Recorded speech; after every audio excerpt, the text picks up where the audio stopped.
Rasionar tenglamlar mavzusida 106-misolni boshladik. Demak, qaranglar. 3x taqsim 2x minus 1 plus 2 minus x taqsim 3x minus 1 teng 3 ga.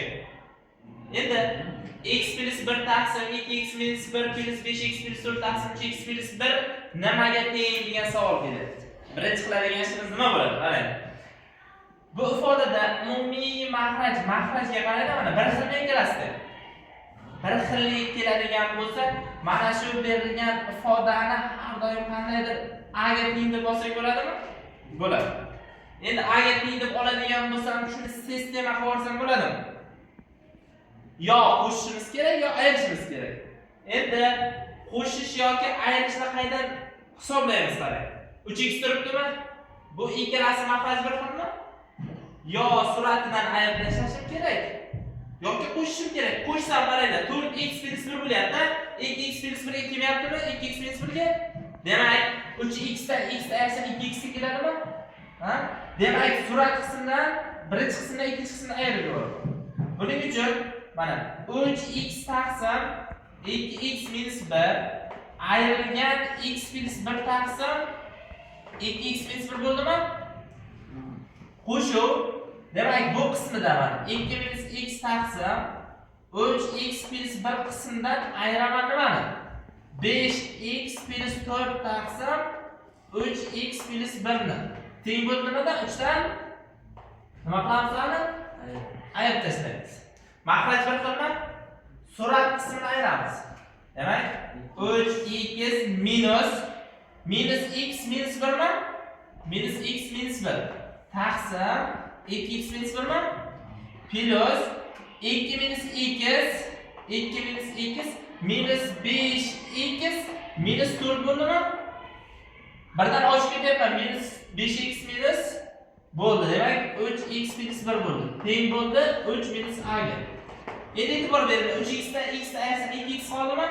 Mana 2x minus 1 taqsim 2x minus 1 bo'lib qoldi. To'g'rimi? Plus qaranglar. Minus x minus 5x minus 6x mi? Minus 6x 2 dan 4 ayirsa minus 2 mi?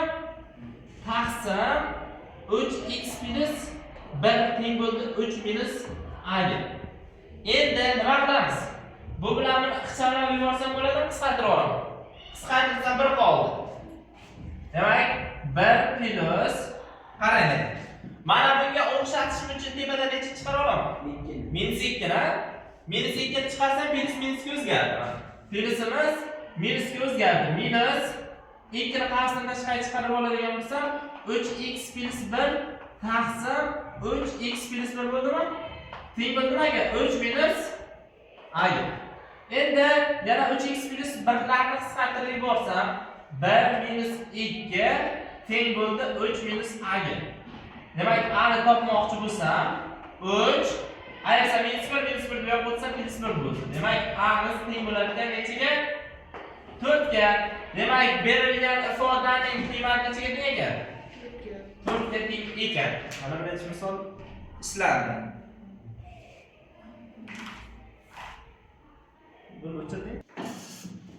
Xo'p, demak, ratsional tenglam 8-misolni yechimini ko'rib o'tamiz. Qarang. Agar mana shunaqa misol keladigan bo'lsa, qiyin narsa emas, faqatgina bir ikkita amal joyi bor. Buni qanday ishlaymiz? Qarang. Bir taqsim, mana buni vetga bog'lab ko'paytirishga ajratib olaman. Demak, ko'paytmasi 1 ga 2 ga, yig'indisi minus 3 ga teng bo'lishi kerak. Demak, buni ko'paytiruvchiga ajratib oladigan bo'lsam, x kvadrat plus 2 yu x kvadrat plus 1 bo'ladimi? Ko'paytmasi 2 berdi, yig'indisi 3 deb beradi. Shundaymi? Plus buni ham xuddi shunday qilib olaman. Ya'ni x kvadrat plus 2 yu x kvadrat plus 3 mi? Mana. Teng bo'ldi nechaga? 1 taqsim 4 ga. Endi bitta narsani bilishimiz kerak. Qarang. Mana bu ikkita ko'paytma bo'lib turibdimi? Ko'paytma bo'lib turibdi. Endi mana bu ikkalasi bir xil tushuncha. Qarang. X kvadrat plus 2 x kvadrat plus 1, to'g'rimi? Nimaga farq qilyapti? 1 ga farq qilyaptimi? Shundan shuni ayirib tashlsam baribir 1 chiqadimi? Buni alohida yozishim uchun mana bunday qilib yozishga haqqimiz bor, qarang. X kvadrat plus 1 minus 1 taqsim x kvadrat plus 2 desam bo'ladi. Mana umumiy makraj bersam qaranglar. Buni beraman x kvadrat plus 2. Buni bu yoqqa o'tqizsam x kvadrat minus 1 bo'lib qoladimi? X kvadratni x kvadrat ketadi. 2 dan 1 ni ayirsak yana o'sha 1 ni qaytib beradi. Makraj o'zaro ko'payib qolaveradi. To'g'rimi? Endi bunisini ham xuddi shunday yozaman. Plus birinchi kattasini yozamiz, keyin kichigini yozamiz. Sabab 3 dan 2 ni ayirishimiz kerak-ku biz. Ya'ni 1 taqsim x kvadrat plus 3, to'g'rimi? Ayrilgan 1 taqsim nima bo'ldi? Xo'p, yo'q, birinchi demak 2 x kvadrat plus 3 bo'ldimi? Teng bo'ldi 1 taqsim 4 ga. Endi qaranglar, o'rtada mana bu ikkalasi qanaqa ifoda hosil bo'lyapti? Qarama-qarshi. Demak, yig'indisi 0 ga teng.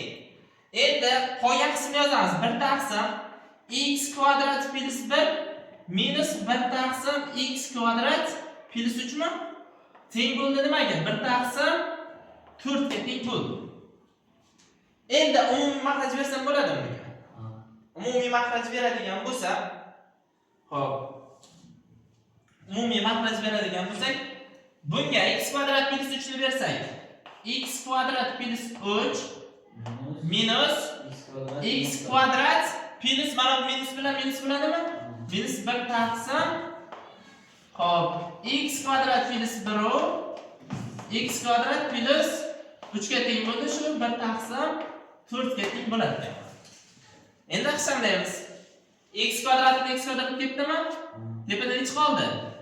2 taqsim buni yozadigan bo'lsak, x kvadrat plus 1 x kvadrat plus 3 teng bo'ldi 1 taqsim 4 ga. Proporsiya qilib buni bu yoqqa ko'paytirib olsam bo'ladimi? Bo'ladi. Demak, xo'p, x kvadrat plus 1 demak x kvadrat plus 3 teng bo'ldi ichiga 8 ga teng bo'ldi. Shu yerda bitta ish qilib olaman, qaranglar. X kvadratni qandaydir a deb oling, ratsional tenglamaga aylanib ketmasin. Oddiy tenglama qilib ishlaymiz. Kvadrat tenglama. X kvadratni a deb oladigan bo'lsam, a plus 1 a plus 3 teng 8 mi? Ochsam qaranglar. 1 ga 3 qo'shsam, 4 1 ni 3 ko'paytirsam 3 mi? Ya'ni a kvadrat plus yig'indisi 4 bo'ldi mana. 4a bo'ldi. Ko'paytmasi 3 ga teng bo'ldi. Teng bo'ldi ichiga 8 ga. Demak, a kvadrat plus 4a buni bu yoqqa o'tsam minus 5 mi? Teng nima bo'ldi? 0 bo'ldi.